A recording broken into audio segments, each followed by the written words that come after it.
Todd, there's a lot of buzz in the ETF world about emerging alternatives to the Magnificent Seven stocks.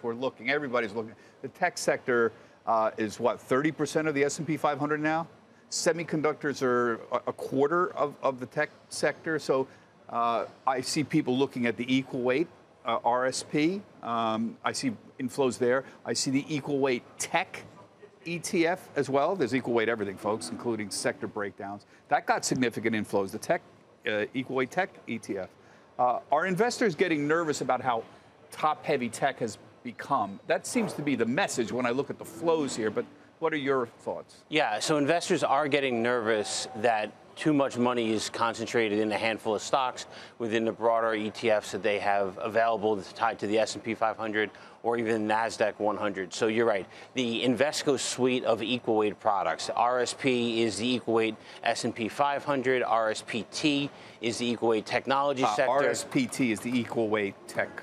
Thank you. Right, and so those ETFs, you spread that risk around. So you own the same companies that you'd find within the S&P 500 or in the technology sector, but instead of it being dominated by Apple and Microsoft and NVIDIA, you spread that risk around to the other companies. We're also seeing greater interest in actively managed ETFs. In fact, at the Exchange Conference that you're going to be at with me and Ben in a couple of weeks, we are having a session on how to get exposure to equities outside of the Magnificent Seven. And we have T. Rowe Price and Morgan Stanley that are going to be joining us to talk about that and how you can use those ETFs to spread that risk. And so is it a fair interpretation, Ben, to say that the flows sort of imply, the flows into these equal weight products imply some nervousness about the top heaviness of tech? I keep asking because it's always difficult interpreting what flows really mean. Right. People ask me all the time, oh my gosh, well, this seems to be a logical explanation for why they're getting flows at this point. And yet, you can make an argument. NVIDIA is big because of what it does and what it has managed to capture in the AI space for a reason. So market cap weighted, products work because it's a voting mechanism. And the public has voted that NVIDIA is going to be a huge share of the AI business that's motivating this. So it's not like it doesn't matter, market cap weighted indexes. You can be top heavy for a reason. Right.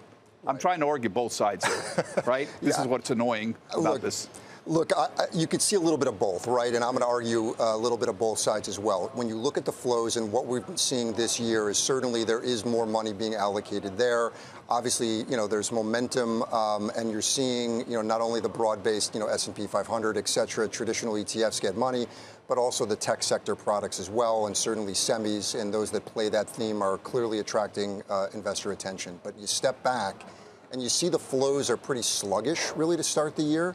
And you see some signs of where some of that money is starting to go to come off the sidelines. And you look at things like small caps that had a big rally in the fourth quarter, still getting some traction.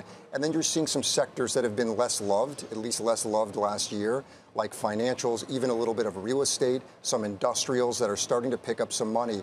And you're starting to see a picture, and again, in our conversations with advisors, are looking for somewhere else to go and are starting to get nervous based on valuations. Here we go. The problem I have with the equal weighting is it goes against the weight of history, because we know that basically there are a few winners and mostly everything is sideways to down when you look out past 1 year or so. You can get rallies where everything moves up, but in the long run, we did this study last year. I talked about 64,000 stocks over 30 years studied, and 2% of them account for most of the gains that you see. And so the problem I have with equal weighting is the weight of history argues generally against the idea that the market always goes up equally. But if that's the case, do you know which of those companies are going to be the winners? No. So if you don't, then you want to spread that risk around, and you own just as much of everything within the broader portfolio. And so if it isn't Apple and Microsoft that's going to lead the market higher or be the winners going forward, then you'll have enough exposure to it. And so that's the benefits of equal weighting to me.